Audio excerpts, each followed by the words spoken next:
Bonjour jeunes gens, comment allez-vous? Aujourd'hui on se retrouve dans un cadre de nouveau très professionnel.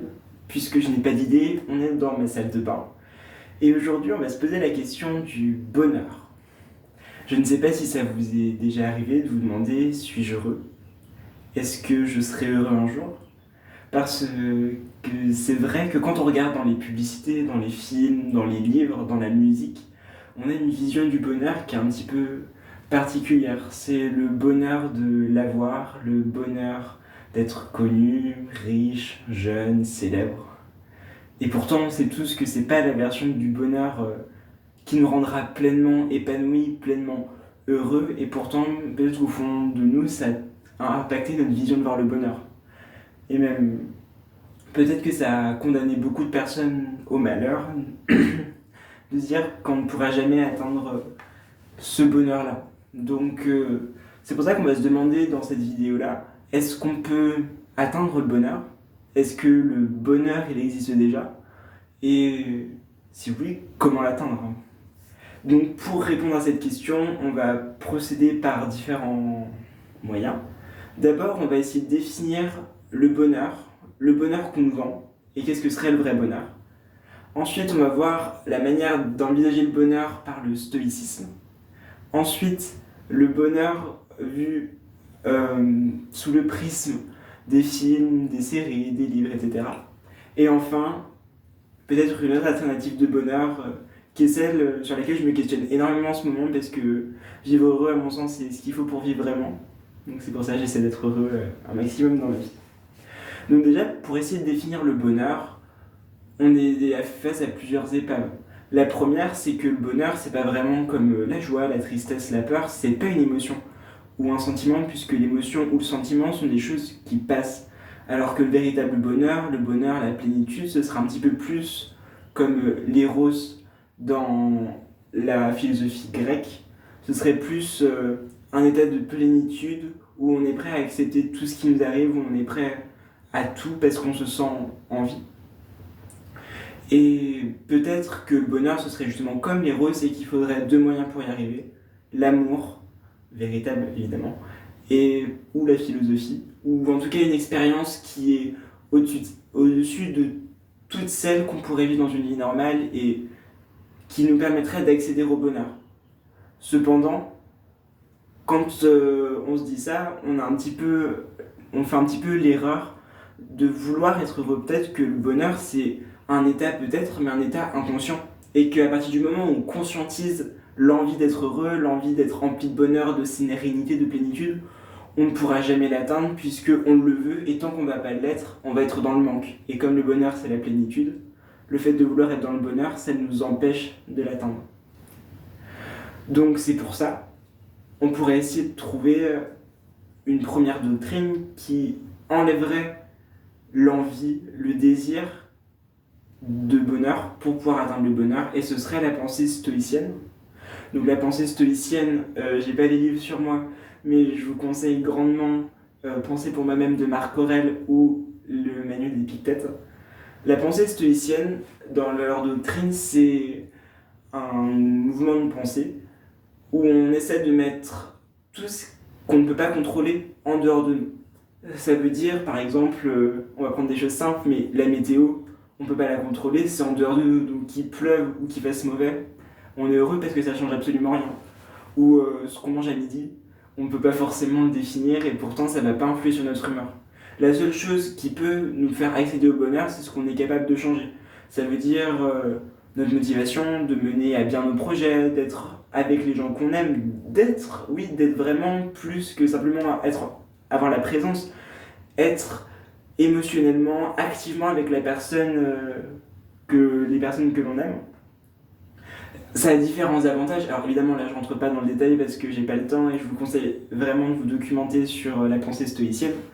Mais peut-être que les plus grands avantages, ce serait le fait que si on laisse couler tout ce qu'on ne peut pas maîtriser, on donne une plus grande importance à tout ce qu'on peut maîtriser et donc on peut plus facilement accomplir des choses qui nous tiennent à cœur et donc un petit peu enlever la frustration de nos vies, de nous dire qu'on ne pourra jamais tout faire, on n'aura jamais l'opportunité de faire peut-être le tour du monde, de gagner beaucoup d'argent parce que c'est pas vraiment des choses qu'on peut maîtriser, des choses qui importent vraiment. Et donc ça enlève la voie de toutes les choses superflues pour arriver au bonheur, au véritable, au seul, à l'unique. Néanmoins, il n'empêche que la pensée stoïcienne se pose quand même beaucoup la question du bonheur. Et donc peut-être que ce n'est pas forcément possible, à travers la pensée stoïcienne, d'atteindre complètement le bonheur, puisque être dans le bonheur, comme être dans l'éros grec, c'est être dans l'instant, être avec tout ce qui nous entoure. Donc si on met en dehors de nous tout ce qui nous entoure, peut-être que, encore une fois, on ne peut pas vraiment atteindre le bonheur, ou que ce sera un bonheur partiel, ou un bonheur faux, illusoire. Donc, évidemment, c'est une question qu'il faudrait se poser, qu'il faudrait essayer de mettre en place, dans nos modes de vie un petit peu de la pensée stoïcienne.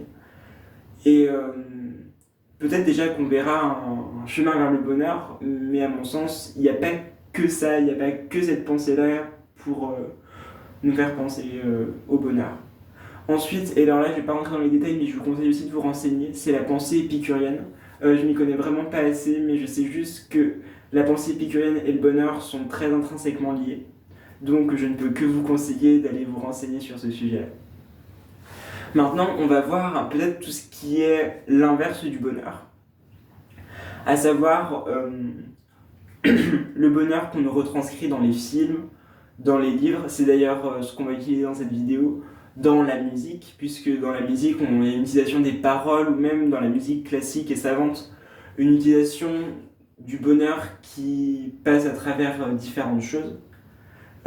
L'image qu'on a du bonheur qui est retranscrit dans, comme je vous l'ai dit, films, séries, on va dire dans le divertissement, c'est un bonheur de l'avoir. Ça veut dire que c'est un bonheur matériel, d'avoir quelque chose qui nous permet d'être heureux. Donc, c'est-à-dire, dans les publicités, c'est parce qu'on va avoir tel dentifrice, on va accéder au bonheur. Dans les films, parce qu'on va trouver l'amour de notre vie, on va forcément accéder au bonheur. Seulement, quand ça arrive, on se rend compte que le bonheur il est absolument partiel. Si on prend l'exemple du portrait de Dorian Gray, que je vous conseille grandement de lire, on se rend compte que ce que le personnage principal convoite, c'est la jeunesse. Et que sans cette jeunesse-là, il ne pourra jamais accéder au bonheur. Sauf que dans tous les cas, dans notre vie, on ne pourra pas avoir tout ce qu'on veut. On ne pourra jamais avoir de la jeunesse éternellement, peut-être on ne pourra jamais avoir de la richesse éternellement, on ne pourra jamais avoir tout ce qu'on veut. Donc ça veut dire qu'à partir du moment où il manque la moindre chose qui pourrait contribuer matériellement à notre bonheur, on ne pourrait jamais atteindre le bonheur. C'est un petit peu un contresens. On a un petit peu ce même problème avec les souffrances du jeune Werther de Goethe, où c'est l'amour qui va conduire à la fois au plus haut des bonheurs et au plus bas des malheurs le personnage principal, à savoir Werther, qui, passez 15 secondes en avant si vous voulez découvrir le livre par vous-même, mais qui va justement se suicider à cause de cela. Donc on se rend compte en fait, est-ce que le fait de ne pas avoir, ça conduirait nécessairement au malheur? Et non, c'est là où la pensée stoïcienne elle rentre en compte, c'est que l'avoir, tout ce qu'on ne peut pas maîtriser, on le met en dehors de nous, et ça nous empêche de nous brouiller la vue avec des envies, des désirs illusoires qui ne nous rendront jamais complètement heureux. Ou pour donner un troisième et dernier exemple, il y a l'avare de Molière, où ici, ce qui est la plus grande obsession du personnage principal, Harpagon, c'est le fait d'avoir de l'argent, et c'en est vraiment une obsession. Et en fait, on se rend compte que la manière dont toute la société de consommation et le divertissement nous font envisager le bonheur, c'est le plus gros frein qu'on puisse avoir, c'est que en envisageant le bonheur comme quelque chose de matériel et quelque chose de passager, bah ça n'existe pas vraiment, puisque le bonheur, comme on l'indique dans le petit A, donc quand on a défini le bonheur, c'est pas un sentiment, c'est un état, c'est quelque chose qui est au plus profond de nous. Et quand on est au plus profond de nous, on est dépouillé de tout le divertissement, on est dépouillé de tout ce qui est en dehors de nous. Donc forcément, si on veut véritablement atteindre le bonheur, il faut réussir à se défaire de tout ce qui nous en empêche. Et donc pour ça, la pensée stoïcienne, elle est très bien. Et donc le seul écueil qu'il y aurait, c'est le fait qu'on ne peut pas vivre en ayant tout en dehors de nous, et qu'il faut quand même que le monde extérieur puisse rentrer en discussion avec nous-mêmes, parce que sinon on va pas vraiment vivre, on va vivre sur soi-même, peut-être pour son propre bonheur, et on a un petit peu la moralité du bonheur de tout le monde. Donc c'est pour ça, dans cette dernière partie, on va essayer de développer une idée qui m'est venue récemment. Est-ce que le bonheur, ce serait pas tout simplement juste le fait de vivre? Puisque peut-être tout le monde ne se rend pas compte et tout le monde n'a pas une vie simple et si vous n'avez pas une vie simple, vous avez des problèmes, je vous soutiens au plus profond. J'espère que vous trouverez la force pour aller mieux, que vous trouverez les bonnes personnes qui vous permettront d'aller mieux. Mais est-ce que le bonheur, en fait, il se trouverait pas simplement dans le fait de vivre? Est-ce que juste le fait de pouvoir ressentir des émotions, qu'elles soient positives comme négatives, et encore positif, négatif, c'est relatif, est-ce que le fait d'avoir le sens de la vue, de l'ouïe, de l'odorat, du goût, du toucher, et de tous les autres sens dont on n'a pas forcément conscience, est-ce que c'est pas déjà tout ça qui pourrait nous emplir de bonheur? Parce que plus j'y réfléchis, plus je me dis que le sentiment de joie qui peut-être me mènerait au bonheur, il se trouve dans les moments les plus simples. Quand je passe du moment avec mes amis ou ma famille, quand juste je vois la nature autour de moi s'éveiller quand je pars en forêt, quand je vois le monde autour de moi en fait prendre un sens à mes yeux. Est-ce que ce serait pas juste ça vivre? Est-ce que ce serait pas juste ça le bonheur? C'est une question que Rousseau se pose dans Les rêveries du promeneur solitaire. Je vais pas vous faire un résumé, hein, mais ce livre-là, c'est des réflexions sur le bonheur, sur la plénitude. En fait, est-ce que la plénitude, et donc par extension le bonheur, ce serait pas simplement la capacité d'un homme, ou d'un individu évidemment, de pouvoir voir toute la magie, toute la plénitude qui se trouve autour de cette personne, et d'avoir la force en soi-même de ne vivre que de ce qui est essentiel. J'ai appris ça en sciences. L'être humain, normalement, n'a besoin que de 5 choses pour vivre: respirer, boire, manger, se reposer et les interactions sociales. Peut-être que si on réussissait à vivre que de ça, sans tout le surplus que le divertissement et la société de consommation, même si j'aime pas trop utiliser ce terme, nous met, est-ce que juste en vivant de la manière la plus simple possible, en louant la vie simple, on serait pas capable d'avoir une vie emplie de bonheur, d'avoir une vie qui a un sens? Peut-être que aussi ce qui nous manque aujourd'hui, c'est le fait qu'on a l'impression permanente que notre vie n'a pas de sens, que on vit mais qu'il n'y a pas vraiment de raison, puisqu'on est happé toujours par du divertissement, par peut-être un travail, pour les personnes qui sont encore à l'école, par des devoirs. Peut-être juste tout ce qui pèse sur nous et qui nous empêche de nous développer et de devenir la meilleure personne, la personne qu'on a envie d'être en notre fort intérieur.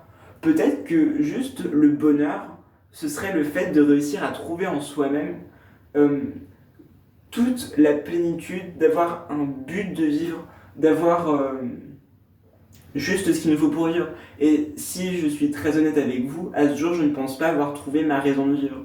À mon sens, quand je me lève le matin, je ne sais pas pourquoi est-ce que je suis en vie, je ne sais pas pourquoi est-ce que j'ai la chance d'avoir une famille que j'aime de tout mon cœur, la chance d'avoir des amis auxquels je tiens de tout mon cœur aussi, la chance de pouvoir faire ce que je fais, la chance de pouvoir parler de musique, d'aimer la musique autant, de trouver quelque chose qui me fait vibrer au fond de moi.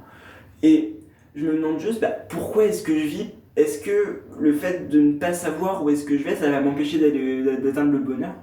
Et donc c'est pour ça, c'est des questions que je me pose, et dans la plupart des discussions que j'ai eues, que mes amis se posent aussi. Donc c'est pour ça, je vous propose, après cette vidéo, on y réfléchit tous ensemble. Je vous remercie de votre écoute, j'espère que cette vidéo qui ne parle pas de musique vous plaira tout de même. J'espère que j'ai été clair, que mes informations sont justes. Si c'est pas le cas, n'hésitez pas à me le dire. Et quoi qu'il en soit, prenez soin de vous, vivez la vie simple, profitez de la vie. Je vous souhaite une bonne journée et à la prochaine.